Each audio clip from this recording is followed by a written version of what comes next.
নমস্কাৰ, মই মোৰ সকলো জ্যোতি অনুৰাগী মোৰ ফালৰ সম্ভাষণ জনাইছোঁ। মই আজি আপোনালোকক বাস্তু টিপছৰ কথা ক'ম। যি 5টা টিপছ ক'ম, যি 5টা টিপছ আমাৰ আৰ্থিক দিশৰ লগত সম্পৰ্কিত হৈ আছে। কাৰণ কিছুমান কথা থাকে, মই আগৰ ভিডিঅ' এটাত কৈছিলোঁ যে যিখিনি ঘৰুৱা ভিতৰত সেইখিনিত বিশেষকৈ সামৰি লয় আমাৰ ফেংচুই, সেইটো কৈছোঁ, সেইটো চাইনিজ পদ্ধতিৰ কথা কৈছোঁ। কিন্তু ভাৰতীয় বাস্তু মতেও সেনেকুৱা কিছু নিয়ম আছে। যি বিষয়ত আজি ক'ম, এইকেইবিধ বস্তু এটা পৰিয়ালত থকাটো দৰকাৰ।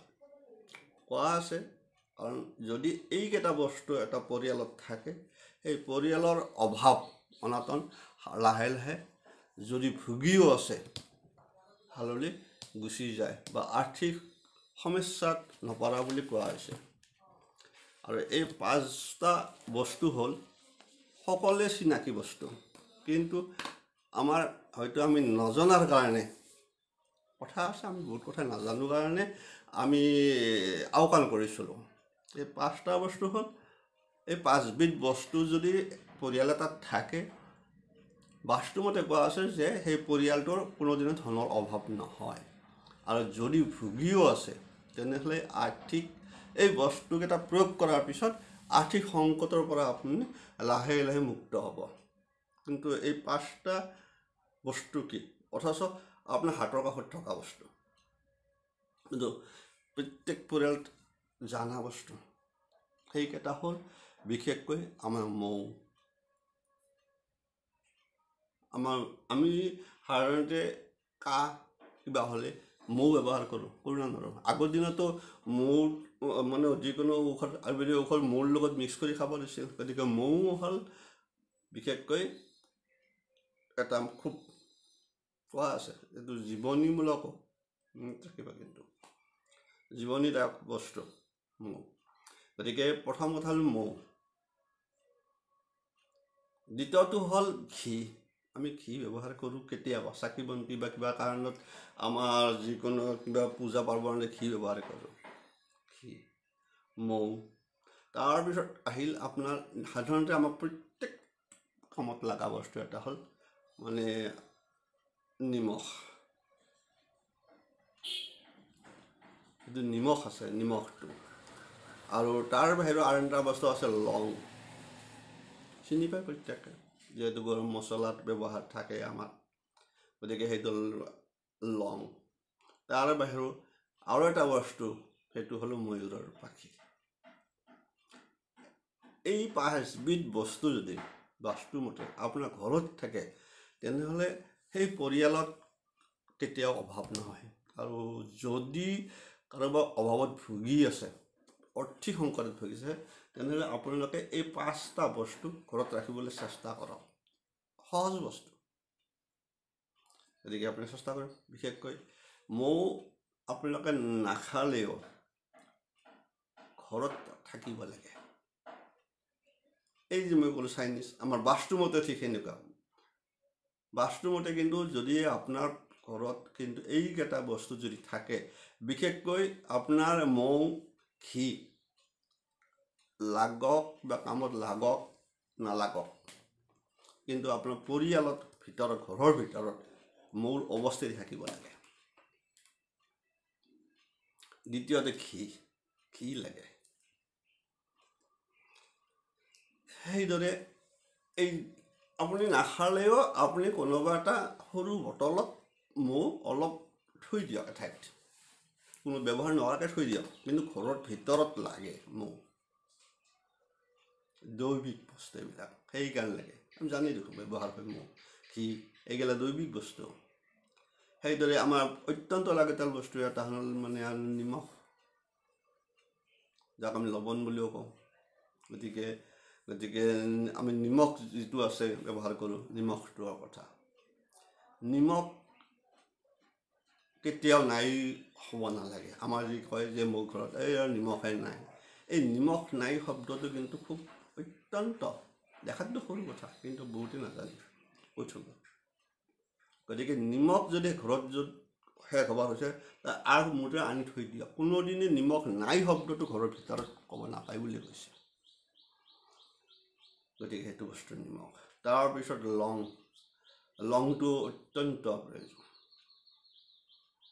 এইবিলাক একটা ঔষধি গুণো আছে তাৰ লগত কথাও আছে বহুত তাৰ বাহিৰেও মই কৈছোঁ যে ময়ূৰৰ পাখি কৃষ্ণৰ লগতো সম্পৰ্কিত আছে ভগৱান কৃষ্ণ শ্ৰীকৃষ্ণৰ লগতো সম্পৰ্কিত আছে কাৰণ আমি জানো যে ময়ূৰ পাখি আছিল আনফালে ময়ূৰৰ পাখি ঘৰত থাকিলে সেই পৰিয়ালতো ধনৰ অভাৱ নহয় লক্ষ্মী সন্তুষ্টি হৈ থাকে আনফালে কথা এটা আছে আপোনালোকৰ ময়ূৰৰ পাখি যদি ঘৰত থাকে তেনেহ'লে ৰাহুও মানে আপোনাক সন্তুষ্টি হৈ থাকে ইফালে লক্ষ্মী মা সন্তুষ্টিৰ কথা আছে আনফালে আপোনাৰ ৰাহুও সন্তুষ্টি হৈ থাকে গতিকে ঘৰত এই কেইবিধ বস্তু বিশেষকৈ নিমখ যিটো মই ক'লোঁ এইবিলাক আপোনালোকৰ মই কৈছোঁ যে আপুনি খাওক নোখোৱা কথা নাই আপুনি এনে ৰাখি থৈ দিয়ক সৰু বটল এটাত ৰাখি থৈ দিয়ক মাৰি থৈ দিয়ক ঘৰত কোনোবা ঠাইত সুন্দৰভাৱে অথবা আপোনাৰ ঘি অকণমান আপোনাৰ এনেকুৱা বটল এটাত থৈ দিয়ক ব্যৱহাৰ কৰক নকৰক লাগে ঘৰৰ ভিতৰত থাকিব লাগে এই ক'লোঁ যে নিমখ যদি আৰ্থিক সংকট এইটো লাগেই কথাটো কৈছোঁ থৈ দিয়ক আৰ্থিক সংকটৰ কাৰণে মুক্ত হ'ব লাগে নিমখ আন এটা আছে কি নিমখ যদি আপুনি এই কাছৰ পাত্ৰ সৰু পাত্ৰ এটাত যদি থয় তাত যদি আপুনি কেইটামান লং থৈ দিয়ে 5টাই হওক বা 7টাই বা 10টাই হওক লং থৈ দিয়ে থৈ পেলাই ঘৰৰ কোনো এটা কোণাত অথবা বাথৰুমৰ ভিতৰত থৈ দিয়ে বাস্তুদোষ কাটা যায় আমাৰ বহুত গ্ৰহ নক্ষত্ৰৰ কথা ক'লেও কিছুমান আমাৰ বাস্তুদোষতো একোটা পৰিয়ালৰ অভাৱ অনাটন বাঢ়ি গৈ থাকে হাই কাজিয়া হৈ থাকে গতিকে আপোনালোকে সেইদৰে লংটো থৈ দিব পাৰে থ'ব পাৰে নহ'লে এই মই যিকোনো নিমখত থৈ দিলে এই বাস্তুদোষ কাটা যায় এইটো আপোনাৰ হয়তো আপোনাৰ ঘৰৰ কোনোবা এটা চাইড দক্ষিণ চাইডে কোনোবা এটা কণা এটাত থৈ দিলক সৰু কাছৰ বাটি তাতে লং কেইটামান দি থ'লে 5টাই হওক 7টাই হওক তাৰপিছত আপুনি দেখিব যে মানে নিমখখিনি যদি অকণমান হেৰিয়া নাপায় আকৌ চেঞ্জ কৰি দিয়ক আৰু মই আনফালেও ক'লোঁ যে এই নিমখ নাই শব্দটো একদম ঘৰত উচ্চাৰণ কেতিয়াও ভুলতে নকৰিব আৰু ময়ূৰৰ পাখিটো ক'লোঁ মই যে ময়ূৰৰ পাখিটো আপুনি য'তে ৰাখিব পাৰে কথা নাই আপোনাৰ ডুঙৰি মূৰতো মানে থৈ দিব পাৰে আৰু যদি কোনোবা ল'ৰা ছোৱালী যদি ধৰক পঢ়া শুনাত অমনোযোগী হয় ৰাহুৰ দোষাৰ কাৰণে হ'ব পাৰে বুলি ভাবে তেনেহ'লে সেই ল'ৰা ছোৱালীৰ টেবুলতো ময়ূৰৰ পাখি থৈ দিলে ৰাহুৰ প্ৰভাৱ কমি যায় একাগ্ৰতা বাঢ়া বুলিও কয় গতিকে বহুত সম্পৰ্কিত হৈ আছে গতিকে এই 5বিধ বস্তু বিশেষকৈ এটা পৰিয়ালত সদায় থাকিব লাগে আপোনালোকক ক'লোঁ গতিকে চাব আপোনালোকে এইখিনি কৰি ল'ব যিবিলাকে ধৰক কাৰোবাৰতো হাতত টকা পইচা নহয় আছে আৰ্থিক সংকটত ভুগি আছে তেতিয়াহ'লে এইখিনি এই 5টা বস্তু ঘৰত ৰাখি থওকচোন চাওক কি একশ্যনবিলাক লাহে লাহে কিজানি আপোনাৰ ভাল দিন আহেই আৰু যিবিলাকৰ আৰ্থিক ভালেই আছে কিন্তু এইখিনি কৰি চাওক আৰ্থিক উন্নতি আৰু কিজানি আপোনালোকক আৰু ডেভেলপ হয় একো নহ'লে মনৰ সন্তুষ্টি আহে ঘৰত হাই কাজিয়া লাগি থাকে কিজানি এইবিলাক কৰাৰ কাৰণে হাই কাজিয়া স্বামী স্ত্ৰীৰ মাজত বা মাক দেউতাকৰ লগত ল'ৰা ছোৱালীৰ কাজিয়া পেচালো লাগি থাকে কিজানি এনেকুৱা বস্তু থাকিলে বিশেষ এই 5বিধ বস্তু থাকিলে কোৱা আছে যে আপোনাৰ এই ঘৰত শান্তি বিৰাজ কৰে সম্পদ আপোনাৰ আহে আৰু ওলাই নাযায় এৰিছোঁ সকলোৱে মংগল কামনা কৰিলোঁ ভালে থাকক